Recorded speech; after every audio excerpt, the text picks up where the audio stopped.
CAA यानी citizenship amendment act, जिसे हिंदी में नागरिकता संशोधन कानून कहते हैं, वो आज से भारत में लागू हो चुका है। मोदी सरकार ने इसे लेकर नोटिफिकेशन भी जारी कर दिया है। अब आपको बता दें कि नागरिकता कानून में संशोधन का बिल दिसंबर 2019 में ही संसद के दोनों सदनों से पास हो चुका था। इसी दौरान जनवरी 2020 में राष्ट्रपति ने इसे मंजूरी भी दे दी थी, लेकिन इसके नियम नहीं बन पाने के कारण ही इसे अमल में लाने में देरी हो रही थी। जानकारी के लिए बता दें कि कोई भी कानून आम तौर पर बनने के बाद 6 महीने के भीतर ही उनके नियम तय करने होते हैं। अगर ऐसा नहीं हो पाता है तो उसके लिए संसद से समय मांगना पड़ता है। सिटीजनशिप अमेंडमेंट एक्ट के मामले में भी ठीक ऐसा ही हुआ।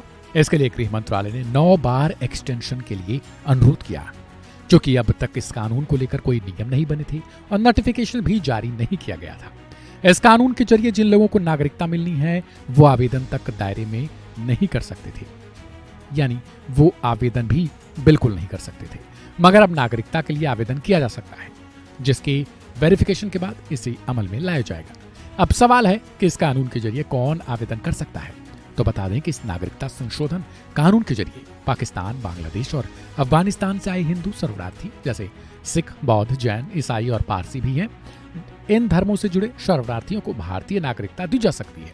कानून के मुताबिक जो लोग 31 दिसंबर 2014 से पहले आकर भारत में बस गए थे उन्हें ही नागरिकता दी जाएगी। यानी ये डेडलाइन है कि 31 दिसंबर 2014 के बाद आकर जो लोग भी बसे हैं, ये कानून उनके लिए नहीं है।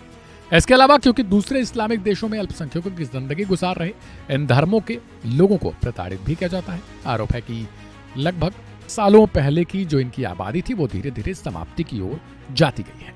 चूंकि ये खुद इस्लामिक मुल्क है, इसलिए यहाँ के केवल अल्पसंख्यकों के लिए ये कानून भारत में मान्यता देता है। ऐसे में साफ है कि देश के मुस्लिमों के लिए इस कानून से कोई खतरा नहीं है और उन्हें किसी बात की कोई चिंता नहीं है, क्योंकि वो भारत के हैं और यहीं के रहेंगे। फिलहाल सिटीजनशिप अमेंडमेंट एक्ट को लेकर आपकी क्या राय है उसे कमेंट बॉक्स में जरूर रखें और आप अपने विचार सिटीजनशिप अमेंडमेंट एक्ट को लेकर क्या हैं उन्हें भी जरूर लिखें। और ऐसी ही खबरों के लिए सब्सक्राइब करें वन इंडिया हिंदी।